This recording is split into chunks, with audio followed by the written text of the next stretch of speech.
Boa noite, meus queridos. Sejam todos muito bem-vindos ao nosso estudo As Curas de Jesus, que vai ao ar sempre às terças-feiras, né, às 19h30. Gente, nos perdoe o atraso hoje, mas tivemos aqui um problema no nosso computador que bloqueou a nossa câmera, bloqueou o nosso microfone e eu tive que misturar o celular aqui junto. Por isso que eu estou olhando para baixo e para cima. Então, gente, mas vamos lá.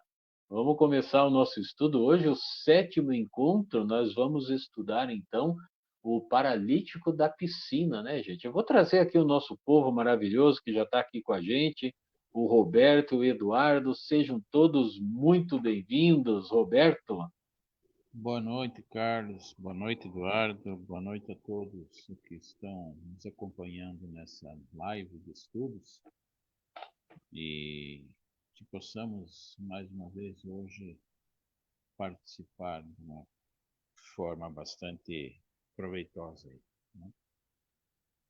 que assim seja. Eduardo, Boa noite, meus amigos. Muito obrigado pela presença de todos. Vamos aproveitar, então, como diz o Roberto, e que tenhamos um bom estudo essa noite. que assim seja, isso aí. Então, bom, já que o Guerra chegou aqui hoje para nos ajudar com a prece, então vamos lá, Guerra. Só não me lembro qual era a prece que você resolveu fazer, a inicial ou a final? Ah, era a final, mas já que nós estamos aqui, vamos fazer a inicial. Vamos fazer as duas. Então, Vamos fazer vamos as quebrar o duas. bônus. Vai de bônus hora dobrado hoje, então. Tá bom, tá bom. Então, tá ok. Então, vamos lá. Meus queridos amigos, eu convido a todos que assim desejarem a fechar os seus olhos, mentalizar a imagem de Jesus, nosso querido irmão, nosso mestre incomparável, e vamos, pensando em Jesus, pedir pela sua intercessão, pedir pelo seu acompanhamento e também pela ajuda da espiritualidade amiga que já nos deu essa ajuda inicial, permitindo que, mesmo atrasados, nós tivéssemos a oportunidade de começar o nosso estudo, né? E que nos mantenha no ar até que nós possamos terminar o estudo de hoje, que nós possamos ter um estudo proveitoso, né? Lembrando sempre que a preparação do estudo feita pelo Carlos é sempre feita com muito empenho, com muito carinho, né? Então, vamos nos esmerar para que ao sair daqui nós possamos sair melhores do que chegamos. E que assim seja. Que assim seja, Guerra. Muito obrigado. Proteção nunca é demais, né? Deixa eu só ver se eu consigo desativar aqui uns barulhinhos, e esses barulhinhos vão nos incomodar. Não perturbe. É a primeira vez que a gente faz com computador e celular, veja só, ainda bem que temos tudo isso. Meus queridos, vamos então dar início. Eu vou ajeitar as nossas telas. O Roberto está hoje como especialista, ok, Roberto? E o Guerra também pode participar. Vocês podem me interromper, porque eu vou diminuir as telas aqui, eu não vou ver vocês. Aí vocês podem interromper para que a gente possa dar sequência. Tá bom? A Ade já chegou aqui, seja bem-vinda, Ade querida, André. Olha a família Trevisan chegando aqui, que saudade! Muito bom tê-los aqui conosco, gente. Muito bom. Então vamos lá, vamos virar aqui a nossa. Fizemos a prece já, e agora vamos então ao paralítico de Cafarnaum. Então, gente, aqui nós temos. Deixa eu dar uma boa noite, aqui tem mais gente que chegou, veio um ônibus lotado aqui, a Luciana, o Magela, a Nádia. Olha que legal, a saudade é mútua mesmo, Andréia. Que bom que vocês estão conosco aí. Vamos lá. Aqui nós temos, então, meus queridos, mais uma cura efetuada no sábado. Olha que interessante, né? Jesus não curava só no sábado, mas acontecia que, como o sábado era um dia dedicado às orações, era talvez mais corriqueiro encontrar as pessoas, né, em determinadas situações, talvez até de aflição. Então, dessa feita, o que aconteceu foi que não foi na sinagoga, mas foi numa piscina, numa cisterna, por assim dizer, ou um tanque de água que era alimentado por uma mina. Então, segundo consta, esse tanque era especial, pois acreditavam, naquela época, né, que promovia curas. Então, olha que interessante, né? Vamos adiante aqui. Situado numa das entradas de Jerusalém, olha que legal, né, gente? O Joaquim Neto, ele traz algumas especificações que eu confesso para vocês até não sabia. E ele diz assim, que esse tanque era situado numa das entradas de Jerusalém e ele continha 5 portas por onde as ovelhas costumavam beber água antes de seguirem para o sacrifício na sinagoga. Então, aquelas ovelhas que eram trazidas para a sinagoga, porque eles faziam sacrifícios de ovelhas, de animais, na verdade, os sacrifícios eram tão maiores quanto fosse o pecado da pessoa, né? Então, assim, uma pombinha talvez não desse conta, tinha que ser uma ovelha. Então, e essas ovelhas vinham, né, as manadas para que fossem então sacrificadas. E daí o pessoal parava ali com elas para elas beberem água. Chamava-se, portanto, de Porta das Ovelhas, como nos conta Joaquim Bueno Neto. Vamos adiante. Segundo a crença da época, um anjo descia de quando em quando e sacudia aquelas águas, momento em que o primeiro que se atirasse a elas ficaria curado. Era comum alguns desvalidos ficarem por ali aguardando a oportunidade da cura, muitos deles sem fazerem a reforma íntima para tanto. Olha que interessante, né, gente? Aquela coisa de jogar para cima, né? Jesus me ajuda, mas o cidadão não se ajuda. Mas a gente vai aprofundar isso. Era o caso, então, de um paralítico, que nós não sabemos o nome dele, que ali se encontrava, porém inutilmente, já que não conseguia esgueirar-se até a borda do tanque a tempo de ser o primeiro a mergulhar. Interessante, né, gente? Detalhes dessas narrativas. E naquele sábado, o mestre amado passa por ali e, ao observar aquele homem, percebe psiquicamente toda a sua trajetória, seus 38 anos de aflição naquele estado. E Jesus, então, pergunta: Queres ficar são? Gente, essa pergunta de Jesus é uma marca registrada dele, né? É um respeito divino ao livre-arbítrio de cada um. Então, Jesus sempre fazia essa pergunta, né? Às vezes de outra forma. Que queres que eu faça, por exemplo? E o paralítico, talvez meio atônito, não se deu conta do verdadeiro sentido da pergunta e começou então a queixar-se. Vamos adiante. Ele disse que não possuía alguém para levá-lo até o tanque. Então, importa, gente, a gente refletir sobre isso, né? A queixa dele vai longe um pouquinho, né? Mas ele não tinha quem o levasse para o tanque, né? Possivelmente, quando ele esteve lá, ele ficou na borda, mas de tanto tempo que ele esperou, se cansou e deve ter se recostado em alguma parede. Daí ele não tinha como chegar na borda a tempo, né? E aí vale a pena a gente fazer uma reflexão. Muitas das vezes, usamos do desculpismo para não empreendermos a reforma íntima que necessitamos. Gente, por exemplo, vamos a alguns exemplos aqui. Alguns colocam culpa no governo. Você já vê aquele cidadão que diz assim: eu sou miserável porque o governo não me ajuda? Pois tem, né? Outros procuram responsáveis pelos males que lhe chegam. Então é mais ou menos assim, né? O cidadão dá uma martelada no dedo, talvez por imperícia ou falta de atenção, e aí ele põe a culpa no martelo, né? Então ele nunca põe a culpa nele, né? O martelo é que esmagou o dedo dele, não foi a imperícia ou a falta de atenção. Então são detalhes que a gente às vezes vai percebendo, talvez algumas vezes em nós mesmos, né? Então é importante a gente refletir sobre isso. Mas Jesus, com toda a sua misericórdia, ignora a resposta do imperfeito e diz-lhe: Adivinha o que Jesus disse, né? Levanta-te, toma o teu leito e anda.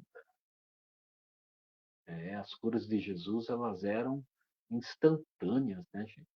E a Rosélia acabou de chegar aqui. Boa noite, Rosélia. Conta-nos então, Joaquim, que o curado foi advertido por Jesus quando de seu encontro mais tarde na sinagoga. Então, interessante essa parte, gente, porque o paralítico foi curado, ele levantou, pegou a cama dele, né, o catre, como chamavam também, ou o leito, e foi-se embora. Mas ele, como era dia de sábado, então fica subentendido que ele foi para a sinagoga. E Jesus também foi. E lá, encontrando com o paralítico, Jesus disse: Não peques mais, para que não te suceda coisa pior. E aqui, meus queridos, vale mais uma paradinha, né? A maioria das curas efetuadas por Jesus tinha como pano de fundo o perdão dos erros cometidos no passado, motivo pelo qual o cidadão espiava nessas vidas. Então, para que o cidadão fosse curado, havia a necessidade de uma intervenção divina, né, perdoando aqueles pecados. E era o que acontecia, né? Já que aquela expiação era proveniente do uso incorreto do livre-arbítrio, do mal que se fez muitas das vezes. Acontece, né, gente, que nós temos um certo hábito de voltar às mesmas práticas, né? De repetir comportamentos que nos prejudicam e nos aprisionam. Por esse motivo, sempre a advertência do celeste amigo para que nos livremos definitivamente do homem velho que habita em nós, né? Daquelas velhas práticas. E o autor encontra em A Gênese, no capítulo 15, uma anotação de Kardec quanto àquele tanque ou cisterna. É interessante como o Joaquim vai aprofundando, né? E vamos então dar um pulinho na Gênese. Então, esses efeitos, diz Kardec, opa, voltou por conta. Esses efeitos são naturais e perfeitamente conhecidos hoje. Mas então, as ciências estavam pouco avançadas e se via causa sobrenatural na maioria dos fenômenos incompreendidos. Então, era muito comum, né? Quando o homem, na época do homem primitivo, de Neandertal, por exemplo, né? Ele achava que o fogo era uma espécie de Deus, ele achava que a lua era Deus, que o sol era um Deus, porque ele não compreendia o que eram aqueles corpos celestes, nem sabia que era corpo celeste, né? Então, o que acontecia? Tudo que era sobrenatural era considerado, então, milagroso e tudo mais, né?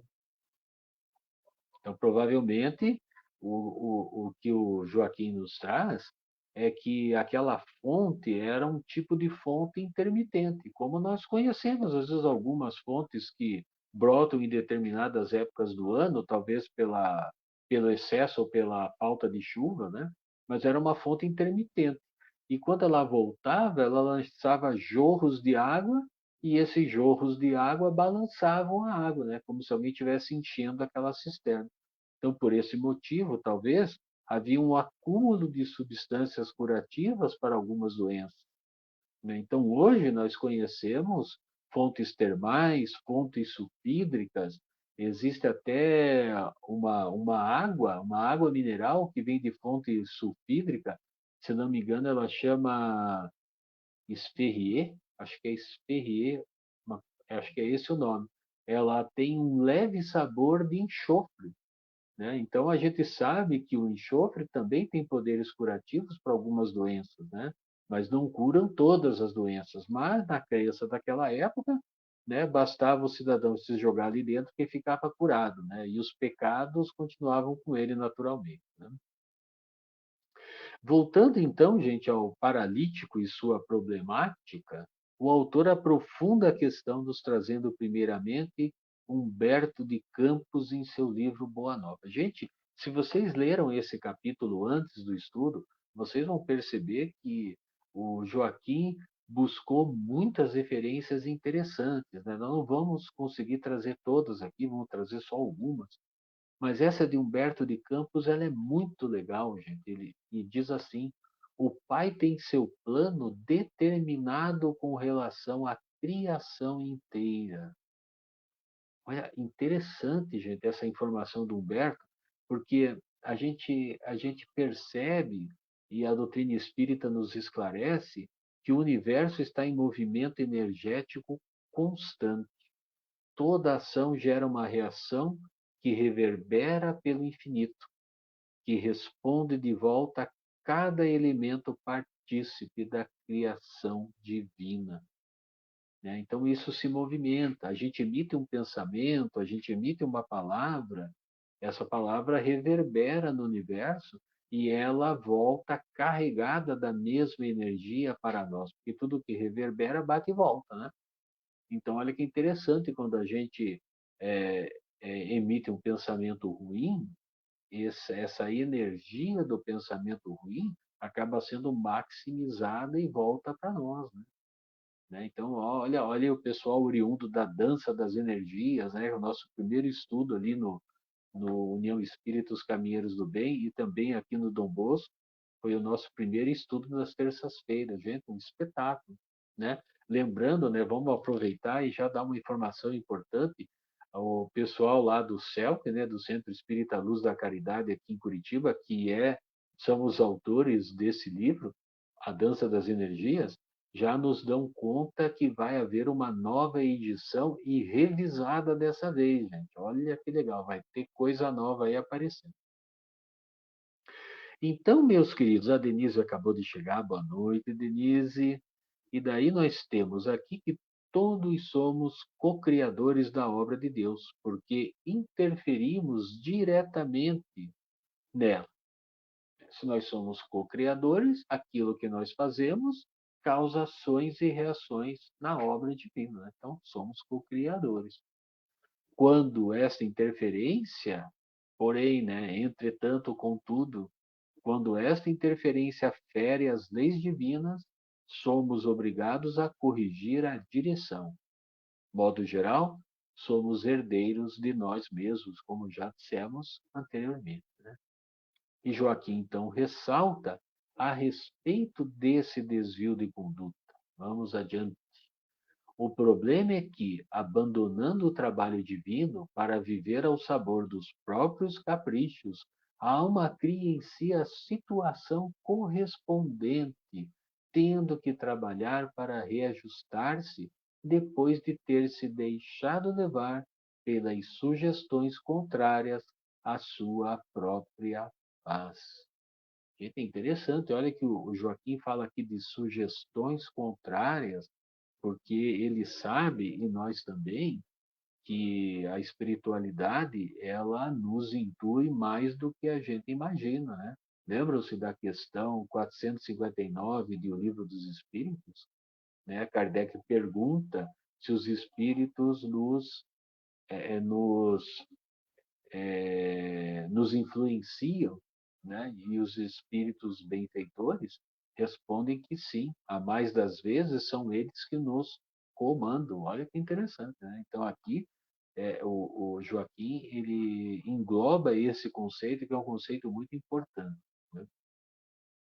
Aqui a gente pode também considerar que o mundo material é extremamente atrativo para nós.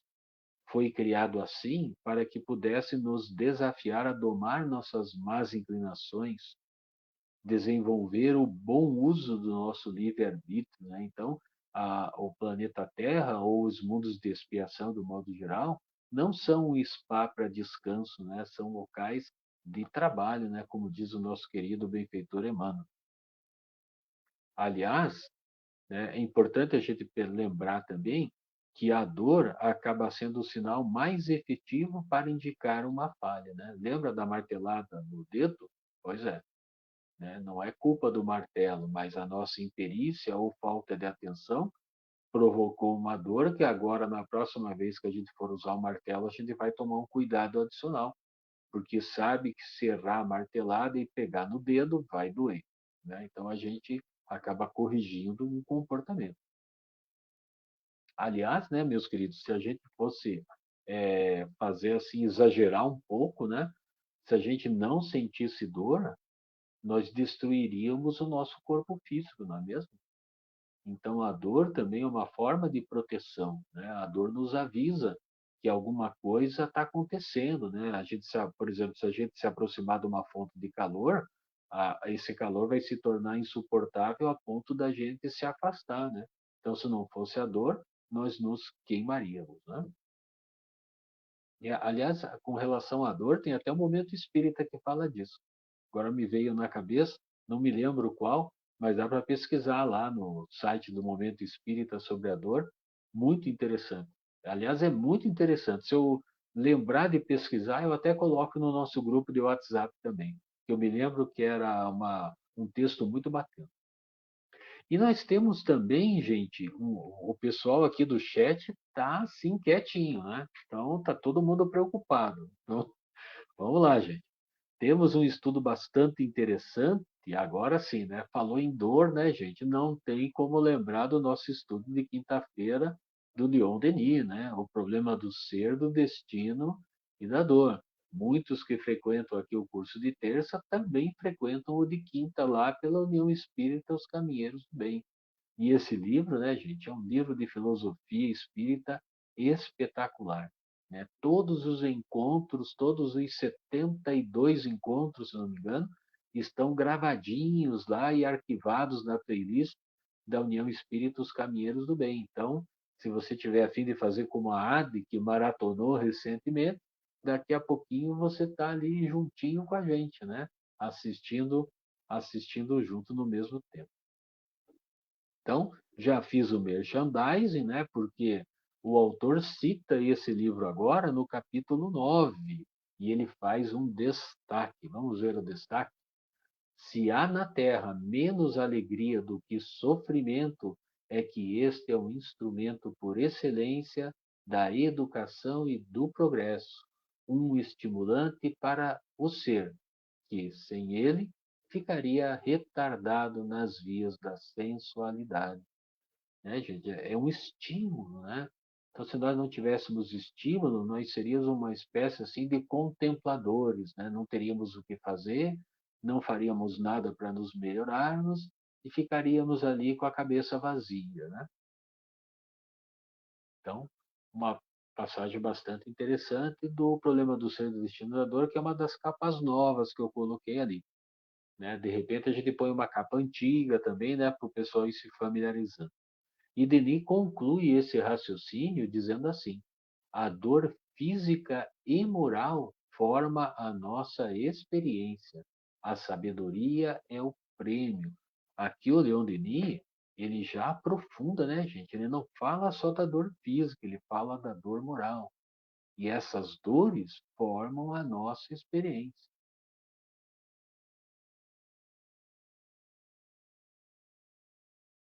A Luciana diz aqui que nos movimenta, né, Carlos? A dor nos movimenta. É interessante, né, a gente pensar a respeito disso. A dor faz a gente sair do lugar, né? Você está lá sentado num lugar muito quente, vai começar a sentir dor, vai se levantar. Então, ela nos ajuda a nos movimentar, né? Então, eu achei bacana que o Denis incluiu nesse fechamento as dores morais, né? Mas o prêmio, meus queridos, será sempre a sabedoria adquirida depois da superação daquela dificuldade, né? Quem Todos nós aqui já superamos dificuldades, né? Então, eu imagino que todos se lembram, né? Que depois que a gente consegue ultrapassar aquilo, a gente sente uma tranquilidade, sente como se fosse uma calmaria, né? É a sabedoria que a gente adquiriu, né? É esse prêmio por nós termos nos livrado daquilo. Então, é preciso, portanto, bem aproveitar tudo que nos chega, né, gente?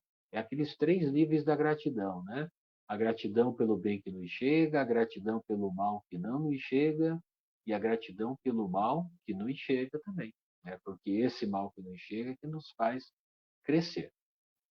Nesse sentido, o autor nos traz Emmanuel em seu livro Pão Nosso, no capítulo 50, onde o benfeitor espiritual afirma que as contribuições que vêm do alto buscam o benefício da nossa felicidade mas se não as conservarmos, de nada valerá a dedicação de nossos benfeitores espirituais. E ele segue dizendo: o fruto que não se aproveita apodrece. As flores que não são cultivadas murcham. O amigo que você não conserva foge da sua presença. A enxada que não é utilizada cria ferrugem. Assim também é a graça divina, torna-se imprestável se não tem a adesão da nossa vontade. Né? A graça até vem para nós, né? Mas se a gente não aproveita, né, ela torna-se imprestável. Muito legal, né? E vamos adiante aqui, que nós temos mais informações. Olha só, aqui já tinha voltado o slide, né? Ele está pipocando aqui, não sei porquê, mas tudo bem. Então, a advertência do mestre quanto ao não erres mais, ela foi essencial, né, gente? Para que a gente, ou para que o paralítico e nós, por entendimento também, estejamos sempre atentos, né, para não repetir aqueles comportamentos que nos fazem mal. E o Joaquim, então, orienta. Ah, Luciano escreveu aqui: o esforço em vencer nossas más inclinações também, né? Olha só. Olha que bacana, né? Como acaba vinculando com o Evangelho segundo o Espiritismo, né? Também, né? Onde o próprio Kardec conta, né? A respeito desse esforço, né? É uma das máximas da doutrina espírita, né? Nós nos esforçarmos para domar nossas más inclinações. E o Joaquim, então, faz uma orientação que diz o seguinte: a terapia do amor liberta o homem da escravidão, mas sem a mudança moral, o equilíbrio fatalmente voltaria a faltar. Olha que interessante, né, gente? Eu achei o que eu gostei dessa colocação do Joaquim, que ele fala da terapia do amor. Então, quando a gente vai na casa espírita, por exemplo, que terapia que a gente vai receber lá? A terapia do amor.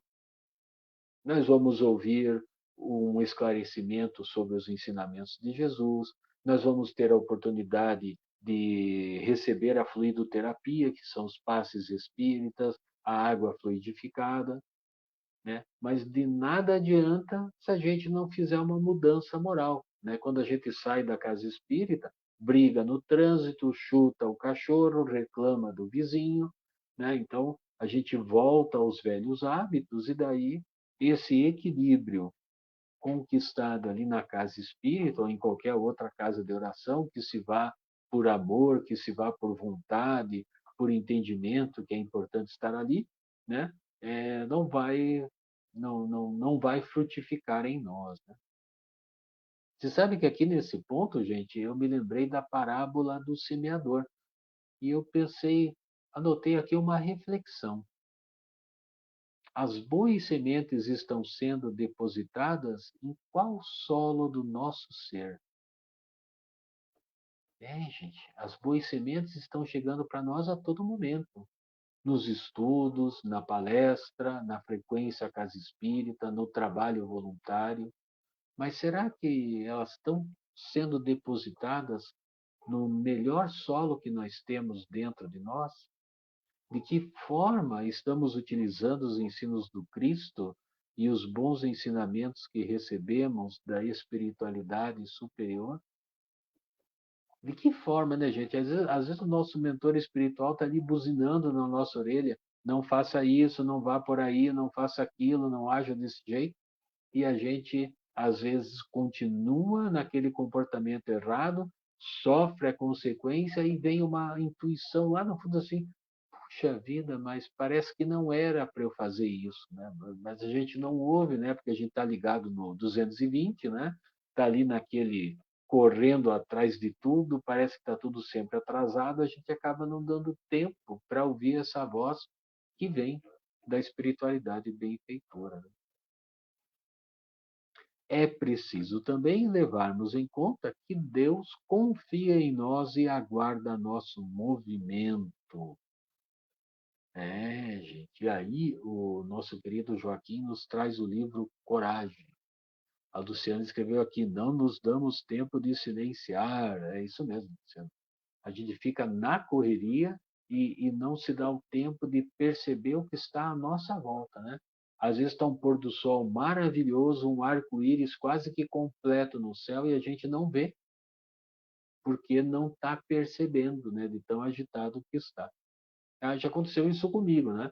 De eu não ver um arco-íris maravilhoso e depois ver uma foto lá no Facebook do pessoal dizendo: olha que arco-íris maravilhoso que aconteceu aqui em Curitiba. E eu fiquei olhando para aquilo como se a notícia fosse velha, mas era nova, né? E quem não viu fui eu mesmo, né? Então, olha só, olha que um arco-íris quase que completo, né? De ponta a ponta é quase impossível de não ver. Mas a gente consegue não enxergar até aquilo que está na nossa frente, né?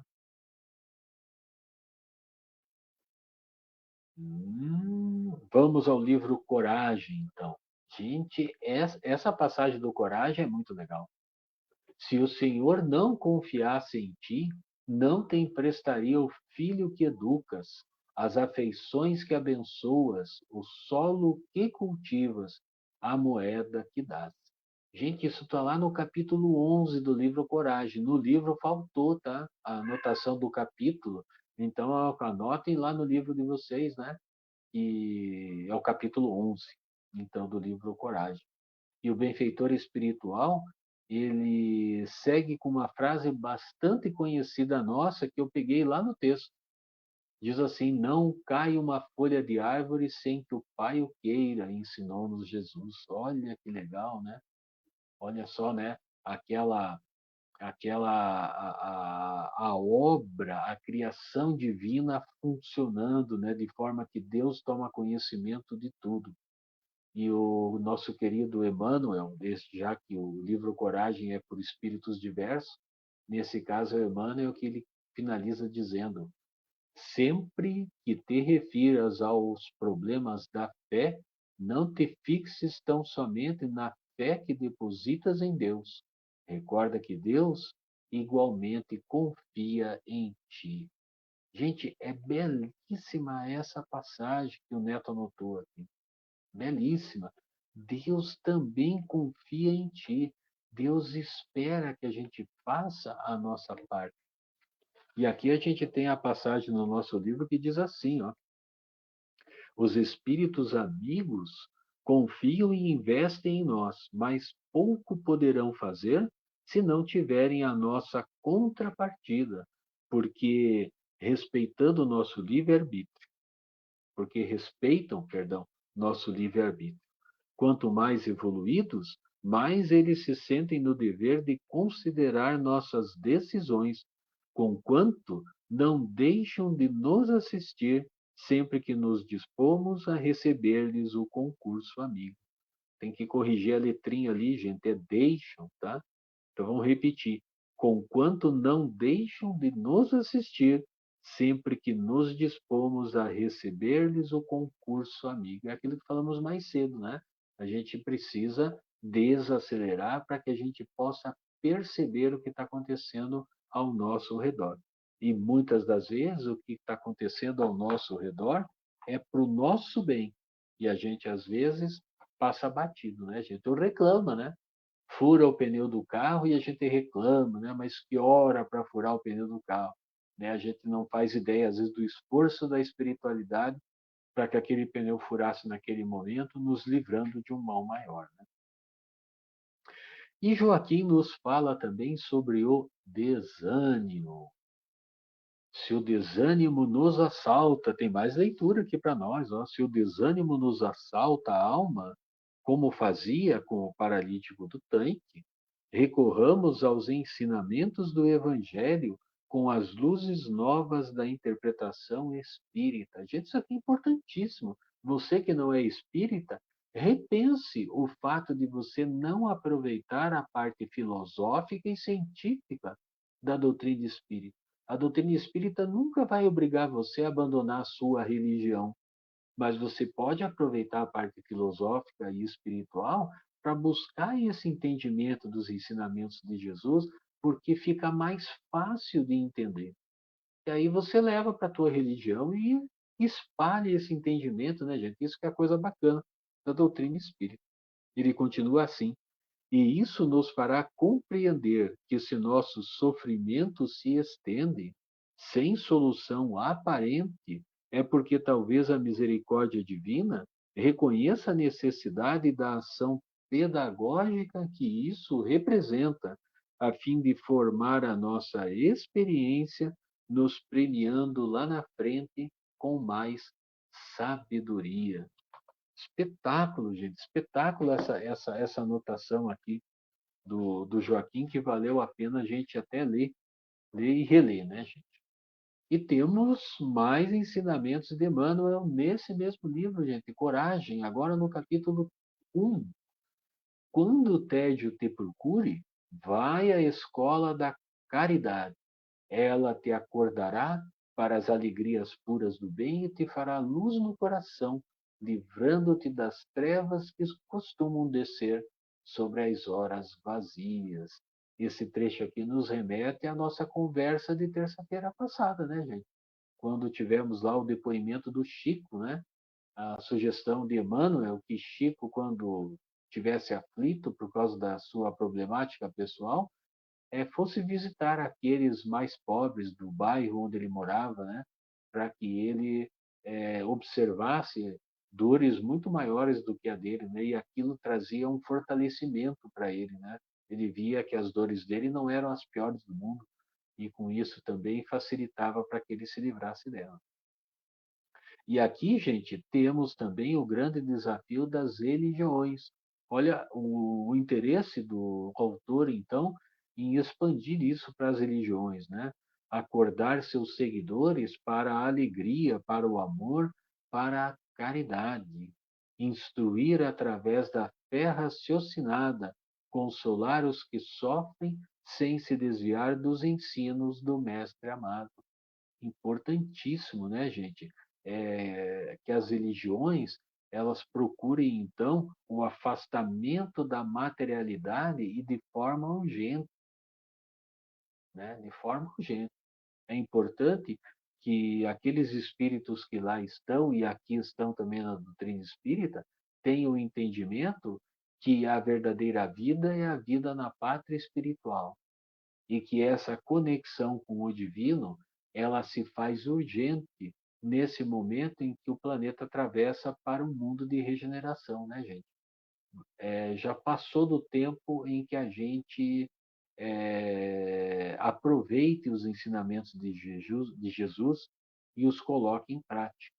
Né? Para muitos ou para alguns de nós, talvez não haja mais tempo para fazer essa reforma. Então, gente, é importantíssimo que a gente vire a chave, que a gente se conecte com o divino em primeiro lugar, a família em segundo lugar e o trabalho em terceiro.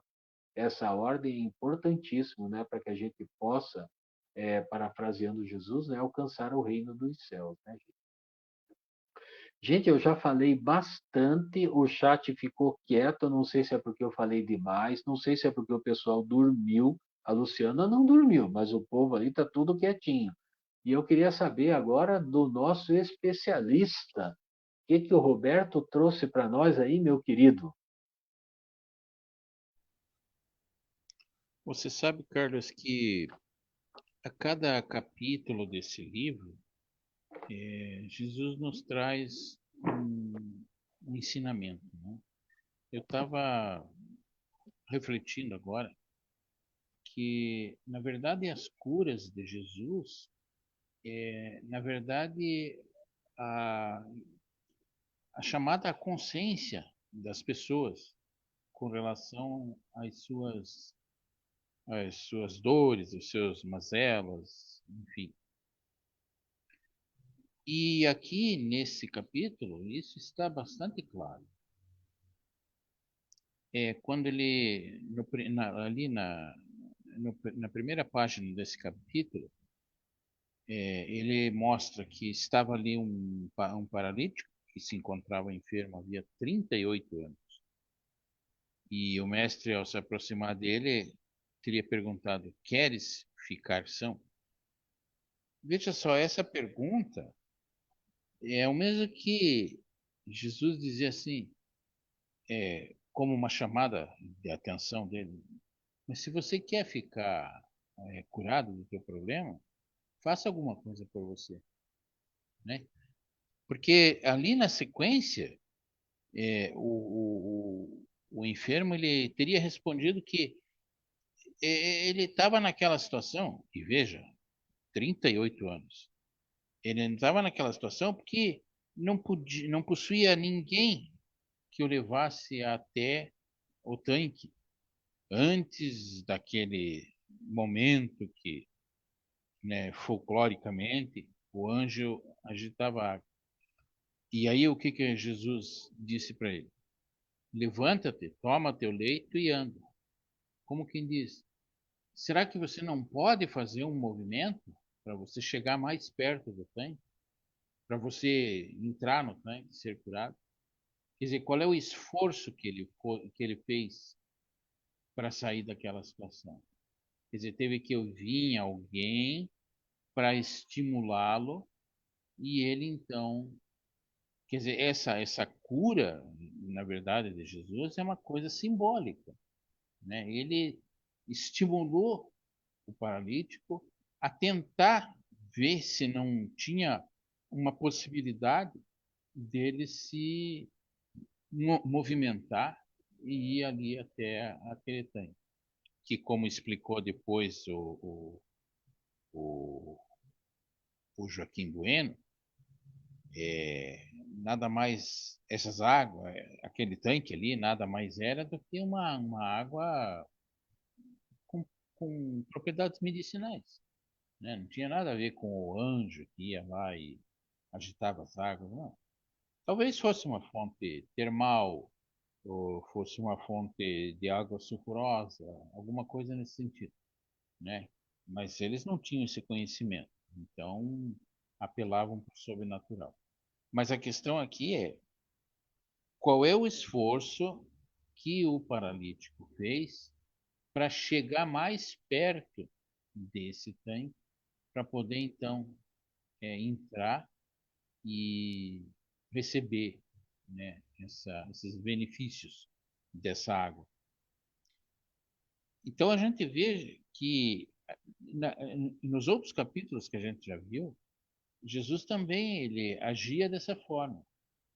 A cura dele, na verdade, era a injeção de ânimo que ele dava na pessoa, para a pessoa, por elas própria, buscar o, a cura, vamos dizer assim, para o seu mal, né? Então, é interessante quando a gente lê esse capítulo aqui e a gente reflete sobre como, na maioria das vezes, as pessoas ficam naquela zona de conforto, esperando que alguém venha ali lhe dar a mão para sair de alguma situação, né? E aí fica difícil se a pessoa não ter essa vontade, né? Tanto é que Jesus perguntou: você quer se curar? Mas então levante daí e vá lá, não é verdade? E a postura do paralítico antes dessa cura acontecer foi de ele quase que não acreditar que a sua vida poderia mudar, porque ele ficou tanto tempo nessa situação e ele estava ali perto daquela piscina, mas ele aguardava que alguém o carregasse. Ele não fez um gesto de, pelo menos, dizer assim: eu vou tentar, eu vou ver se eu consigo, né? Eu vou buscar mesmo, por mim mesmo, essa, essa ajuda, né? Ele ficou sempre à mercê de que alguém sentisse pena dele, fosse lá buscar e levasse até a piscina. Quantas vezes hoje em dia, a gente vê essa situação. Pessoas que se encontram com problemas, mas que esperam que outras pessoas venham resolver esses problemas para ela. Quando não é o correto. É a pessoa que tem que tomar a iniciativa, tem que ter o ânimo de ir buscar soluções para os problemas, né? Ela até pode, né, ter ajuda de alguém, né, mas se ela não manifestar a vontade, né, o alguém que pode ajudar talvez nem ajude, porque não enxerga, né? É o que ele diz ali mais na frente, né? Os amigos, os espíritos amigos, confiam e investem em nós, mas pouco poderão fazer se não tiverem a nossa contrapartida, porque respeitam o nosso livre-arbítrio. Quer dizer, muitas vezes essa espiritualidade está ali, disposta a nos ajudar, a nos auxiliar. Mas se não existe uma contrapartida nossa, né, de aceitar essa ajuda, realmente nada vai acontecer. Na casa espírita, na casa espírita, toda vez que hoje em dia eu não sei como é que está o modo como se faz o passe, né? Mas até algum tempo atrás o passe era feito individualmente, né? Um passista e o atendido. E sempre era dito para o atendido: coloque-se à disposição para receber o auxílio da espiritualidade. Né? Muitas vezes a pessoa entrava na sala de passe, sentava na cadeira e esperava que os espíritos fizessem o resto. Como se eles tivessem obrigação de fazer isso. Não E se não se colocava colocava. receptivo, né? Não se colocava receptivo, exatamente. Então, é uma situação parecida. Né? Você tem que estar disposto, receptivo a esse auxílio que vem do alto. E Jesus, com toda a doçura dele, ele puxava a orelha das pessoas. Como que diz? Escute, se mexa, vamos lá, né? Faz alguma coisa por você. Entende? Então, é, muitas vezes a gente se assemelha a esse paralítico. Né? A gente conhece evangelho, a mensagem evangélica, sabemos dos postulados, mas parece que algo paralisa a gente. Parece que a gente não encontra saída para os nossos problemas. Aí a gente acha que perdeu a fé, que a gente não merece, que o nosso destino é sofrer mesmo. Mas não, né? A gente está aí para buscar, né? Auxiliar a espiritualidade a nos auxiliar. Né? Então eu vejo Tem que assim, sair da inércia, né, Roberto? sair da inércia, exatamente. Você A tem Luciana que. comenta aqui a respeito disso, olha só. Penso que Jesus, conhecendo o que é no coração do paralítico, é que fez a pergunta incentivando a se perceber, né? Porque pensa, ele já estava 38 anos paralítico e ele não, talvez não tenha se dado conta de que ele ia até o tanque, encostava na parede e ficava ali achando que alguém um dia ia aparecer e ajudá-lo, né? Ou talvez o próprio anjo que sacudia a água, talvez antes de sacudir ia puxar ele para dentro do tanque, né? Então ele começou a terceirizar aquilo que era para ele mesmo fazer, né? Então veja que interessante. É, as curas de Jesus, na verdade, era a injeção de ânimo que ele dava nas pessoas. Né? Ele chamava a atenção das pessoas para que elas tomassem consciência, né, da situação, que é muito fácil, né? Você está passando numa situação, hipoteticamente falando, você está passando por uma situação financeira. O que você vai ficar pensando? Que o teu vizinho vai te arrumar alguma coisa, o teu parente vai te ajudar? Eventualmente até pode. Mas ele tem que pensar que essa dificuldade financeira ele pode suprir. Vai fazer alguma coisa, vai arrumar algo para fazer que lhe traga, né, as condições financeiras. Então não adianta só ficar reclamando.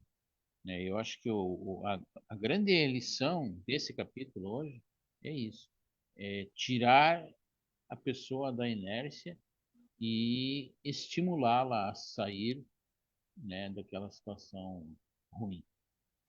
Mas também já falei demais. Eu acho que eu não sei nem se falei certo, mas já falei demais. Não, eu acho que foi muito bom. Você sabe que eu me lembrei de uma situação que o Guerra talvez se lembre, né? Na época do cursinho, nós tínhamos um professor de história chamado Ari, desencarnado, né? Ano passado. E o Ari dizia que o ser humano ele é extremamente adaptável. Então, o cidadão, ele dizia na época, né? O cidadão ganha um salário mínimo e reclama que o que ele ganha não é suficiente para ele. E tem um outro que ganha 10 salários mínimos, ele reclama que o que ele ganha não é suficiente para ele. Então, veja como a gente tem uma capacidade incrível de adaptação, né, de viver até com aquele parco salário mínimo, que ainda é muito baixo hoje, mas quantas pessoas na população brasileira vivem com até menos de um salário mínimo, né? A gente vê aí os programas sociais falando de pessoas que têm renda de R$ 200 por cabeça na família. Gente, uma renda mensal por cabeça numa família de 5 pessoas não dá nem um salário mínimo por mês. E o cara não está morto, ele está vivo, né? Ele está vivendo com duzentão cada um. Então, olha como a gente se adapta, né? E o paralítico se adaptou à paralisia dele, né? É verdade. Saudoso professor Ari Herculano de Souza. Ele mesmo. Chamado Então, pelo Gilberto de o cabeça de mamão. Porque ele era careca e barbudo. É.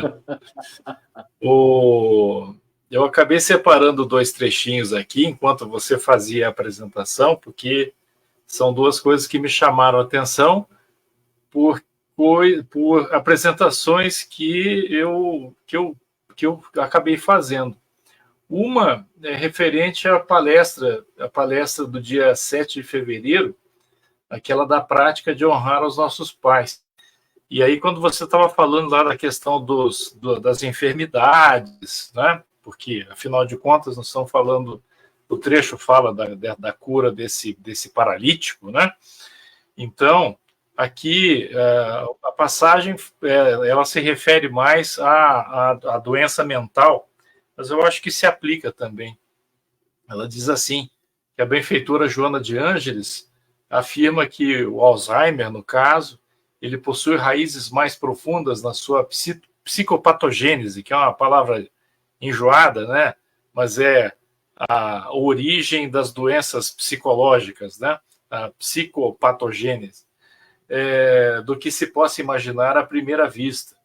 E então existe uma teoria da patogênese dos vínculos e que essa construção ou psicopatogênese pode estar contida nas relações familiares, a partir de conflitos estáveis, aqueles conflitos que acontecem sempre nas famílias por hábito, por vício, né? Não vícios em substâncias, mas pelo vício dentro daquela situação viciosa dentro das relações, aquelas situações que são repetidas automaticamente nessa rede de relações familiares e que eventualmente acaba se expandindo para as relações sociais, né? E nessa linha de raciocínio, aí eu lembro que eu tinha colocado ali no texto que eu imagino que é possível compreender o que traz, então, Joana de Ângeles, quando diz que o espírito enfermo ele bombardeia de modo inconsciente os seus neurônios com cargas de energia negativa num processo que acaba causando grandes males ao próximo e a si mesmo, que são pensamentos de culpa, de amargura, de ressentimento originados em outras existências e também naquela mesma encarnação, né? E acabam desencadeando um atrofiamento do tecido encefálico e aí desencadeando o processo a instalação da doença, né? E aí tem uma complementação feita, não dessa fala de Joana de Ângeles, mas uma complementação que eu pensei de Divaldo Franco, que fala sobre a relação entre o pensamento e o surgimento das doenças, que diz ele que a instabilidade das ondas mentais proporciona o desgaste da energia vitalizadora e os mecanismos degenerativos apressam o surgimento de males como Parkinson, Alzheimer e outros transtornos mentais, né? Então, isso nos leva a entender que nós somos responsáveis, se não por todos os males, as doenças que nos afligem, nós somos responsáveis por uma parte deles, né? Se é uma parte significativa ou não, vai se saber, né? Então, isso acaba se instalando e podemos nós, então, nos encontrarmos na condição de paralíticos, né? Aqui eu estou fazendo uma analogia, mas essa paralisia pode ser uma paralisia física, uma paralisia mental ou uma paralisia de ações. Nós podemos nos encontrar numa situação em que nós não consigamos, ou por nos colocar numa situação de zona de desconforto, na zona de desconforto constante, né? Acabarmos não enxergando saída e ficarmos esperando alguém que venha nos socorrer, achando que alguém tem que nos pegar pelo braço e nos tirar de onde nós estamos. Um outro ponto que me chamou a atenção, e que até, Carlos, você citou também, quando você chamou a parábola do semeador. Lá em 16 de fevereiro, eu tive a grata satisfação de fazer o estudo do Evangelho, né, que foi na sexta-feira, que falava lá no capítulo 19, do item 7, desse capítulo da fé transporta montanhas, né? E aí eu fiz uma referência também, quando Jesus diz novamente, começou então Jesus a ensinar junto ao mar, ouvi, eis que o semeador saiu a semear, e sucedeu que, ao semear, uma parte caiu à terra, à beira do caminho, vieram as aves e comeram. Daí ele vai enunciando a parábola, né? Mas aí eu marquei o seguinte: a passagem do Evangelho traz o seguinte, que em certas pessoas a fé parece de algum modo inata, uma centelha basta para desenvolvê-la. Essa facilidade de assimilar as verdades espirituais é sinal evidente de progresso anterior. E aí o que acontece? Desde que o homem passou a desenvolver essas capacidades para começar a compreender a vida, para compreender as complexidades da sua existência, ele passou também, ao mesmo tempo, a granjear desenvolvimento, cada indivíduo em sua velocidade. Então, a gente sabe que nós temos irmãos que estão mais adiantados do que nós, temos irmãos que estão no mesmo grau de adiantamento que nós, e temos outros que vêm experimentando um adiantamento que ainda não é igual ao nosso, né? Então, cada um na sua velocidade, vamos colocar dessa maneira. Por isso, na parábola do semeador, o solo vai representar essa capacidade individual de compreender a palavra de Deus. Essa capacidade individual está associada necessariamente ao seu desenvolvimento moral e intelectual. E aí vem o ponto de contato com o que você falou, Carlos. Reforça-se a ideia de que aquele que se interessa deve buscar o desenvolvimento e não ao contrário. Até por isso é que não se fazem apresentações, não existem mais apresentações prodigiosas para chamar a atenção daqueles que eventualmente digam: se eu visse uma prova, eu creria. Então, a questão é que, à medida que o indivíduo se instrui mais se torna curioso quanto ao tema, mais erudito vai se tornando, e quanto mais pratica sua erudição ao elevar a sua moral, transformando-se a si mesmo, mais compreende e desenvolve a sua fé na palavra de Deus. Deus não precisa de demonstrações e pirotecnias para convencer a quem quer que seja. Afinal, a fé não se prescreve, nem, o que ainda é mais certo, se impõe. Não, ela se adquire e ninguém há que esteja impedido de possuí-la, mesmo entre os mais refratários. E aí a gente vai ao ponto de Jesus dizer assim: o que você quer?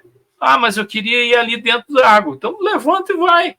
Quer dizer, você precisa buscar, seja o que for. Buscar o conhecimento, como diria o ET Bilu, né? Buscar o conhecimento, buscar a água para sua cura, buscar o crescimento espiritual, buscar a depuração, enfim, é preciso buscar. Buscar sem ajuda alguma? Não. Buscar também sabendo pedir ajuda, como o Roberto falou. É proibido pedir ajuda para alguém? Não, não é proibido. Não é?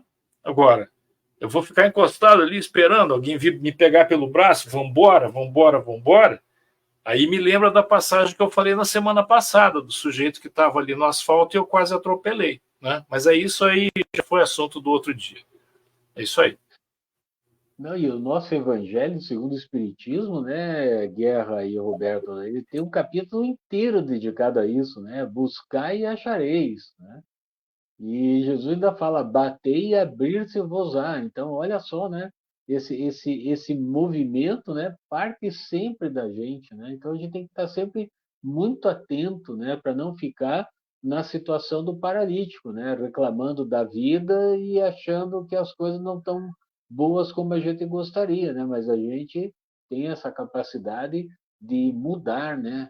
Mudar isso tudo. Naturalmente, às vezes a gente sofre expiações aqui no nosso planeta, que até como o autor comentou, né? Às vezes a cura disso é a própria dor.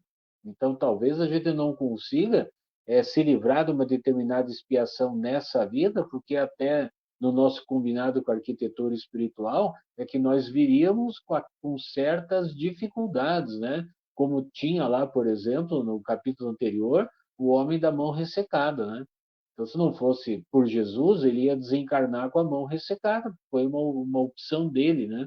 Mas ele deve ter feito alguma coisa no decorrer da vida dele que teve esse merecimento de Jesus fazer com que a mão dele voltasse, por assim dizer, à vida, né? Agora tem uma coisa, Carlos.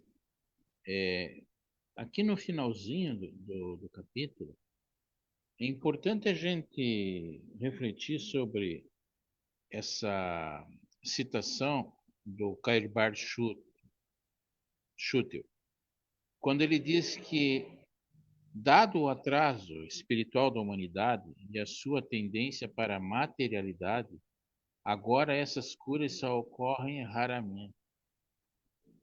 Veja só, antes, né, parecia que as pessoas estavam mais voltadas para o espiritual, né? E agora, não, essa tendência para a materialidade, ela está impedindo até essas curas. Mas por quê? Porque as pessoas são tão de tal forma materialistas que esquecem-se de voltar em seus pensamentos a Jesus, a Deus, ou aqueles que eles acreditam. Né? Então, essa materialidade é que também está impedindo essa questão do, da evolução, né, do ser, do espírito.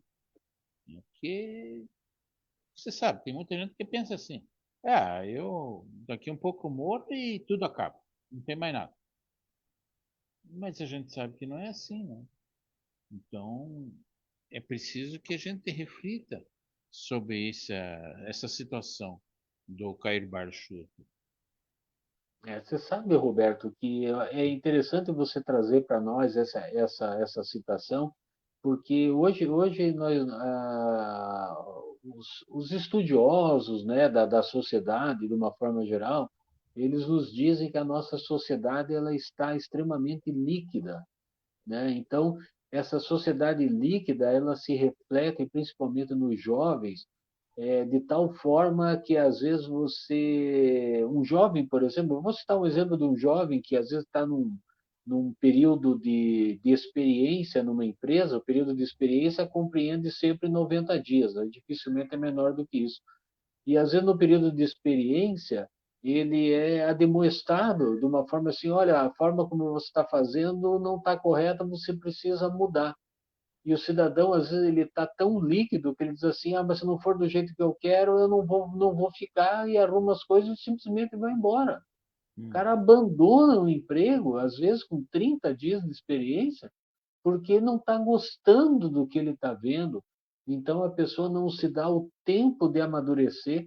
E olha que interessante isso, porque eu me lembrei uma vez, eu fiz um tratamento psicológico há muitos anos atrás, quando eu estava no início da juventude, que uma psicóloga disse o seguinte para mim: ela disse assim, Carlos, quando você entra numa empresa, quando você busca um emprego e consegue, no primeiro ano a empresa vai estudar o teu comportamento, vai estudar as tuas aptidões. A partir do segundo ano, a empresa vai te colocar no lugar em que ela entende seja o melhor para ela, para você desempenhar as tuas aptidões. Então a gente percebe aí uma movimentação de no mínimo um ano, né? Se não, quem diga até 2 anos, porque daí no segundo ano a empresa vai ver se aquele lugar onde ela colocou você deu certo para você. Então olha só como a coisa é demorada, né? E na sociedade de hoje, o pessoal não fala, né, em tempo tão longo assim. É interessante você conversa com um jovem e diz assim, cara, quanto tempo você está trabalhando nessa empresa? Nossa, cara, eu estou trabalhando aqui há 1 ano e meio. Você pensa que ele vai dizer que já está uns 20 anos lá, nasceu na empresa, está 1 ano e meio. Para ele, 1 ano e meio é muita coisa. Olha que interessante. E, gente, aqui a Luciana trouxe um detalhe aqui que me lembrou uma coisa bem interessante, né? Que, aqui, olha só, né? Que o paralítico não conhecia Jesus, né? Então, olha que interessante, eu me lembrei daquele, né? Que o santo da casa não faz milagre, né? De repente, todos os parentes e os amigos disseram para ele, levanta e vai lá, né? Na cisterna, mas teve que aparecer Jesus, né? Naturalmente, tem uma carga fluídica por trás disso tudo que também trouxe esse ânimo. Mas eu fico pensando, né, nessa expressão que santo de casa não faz milagre, né? Às vezes tem que ser um amigo, tem que ser um palestrante a dizer uma coisa para dizer, nossa, mas olha que o palestrante falou para mim, mas a esposa dele já fala isso há 10 anos para ele fazer de outro jeito, e o cara tá lá teimando, né? Meus queridos, olha, hoje nós tivemos um atraso, né? E já estamos aqui com 1h08 desde que a gente começou. Então, assim, eu acho que nós vamos ter que virar o nosso slide aqui, porque senão vai esfriar a janta do Roberto lá, né, Roberto? Vamos lá então, gente. Eu sei que, nossa, é muito gostoso a gente conversar, é muito bacana, mas, né, temos o nosso horário. Então eu vou chamar o nosso Guerra, já que se candidatou a fazer a prece dupla hoje, para receber o seu Problemas. segundo bônus hora. Então tá bom. Então vamos rapidinho, que já estouramos o nosso horário. Vamos novamente mentalizar a imagem representativa do nosso Mestre Jesus e agradecer pelo estudo dessa noite, por essa belíssima oportunidade que tivemos mais uma vez, mais uma terça-feira, né, em que pudemos exercitar aqui os nossos conhecimentos, acrescentar conhecimentos àqueles que já temos, né, e levarmos para o nosso dia desafios, né? Porque esses estudos, eles sempre nos trazem desafios para nos melhorarmos, para continuarmos com a nossa empreitada, então, buscando sempre nos afastarmos das nossas más inclinações, eliminando essas más inclinações, reconhecendo-as primeiro e fazendo todo um trabalho para eliminá-las, que nós estejamos sempre certos do trabalho na seara do Senhor, né, no trabalho na caridade. Vamos aqui, né, especialmente e excepcionalmente, fazer um pedido pelo atendimento aos nossos irmãos que passam por tanta provação lá no estado do Rio Grande do Sul, né, e que possam ter perseverança, força e atendimento de que necessitem, e que a espiritualidade, que certamente lá está fazendo o seu trabalho, também persevere e que esteja acompanhada sempre por Jesus. E que assim seja. Que assim seja. Gente, foi muito bom estarmos juntos mais uma vez. Que Deus abençoe a todos. Uma excelente semana. O meu beijo e o meu abraço para todos vocês. Boa noite, Carlos. Boa noite, Eduardo. Boa noite, Luciana. A todos os que estiveram conosco nesta live de hoje. E que possamos estar sempre juntos, né? Buscando garimpar nesses livros ensinamentos bastante valiosos para a nossa condução aí nessa vida terrena, vamos dizer assim, né? Então, boa noite a todos, que Jesus nos abençoe e que estejamos novamente de corações abertos na próxima terça-feira. É isso aí. Obrigado, gente. Obrigado, Carlos. Obrigado, Roberto. Satisfação estar novamente com vocês. Uma boa noite a todos, uma ótima semana a todos e até a próxima oportunidade. Grande beijo. Tchau. Tchau. Beijo também, tchau. Tchau, gente, até terça.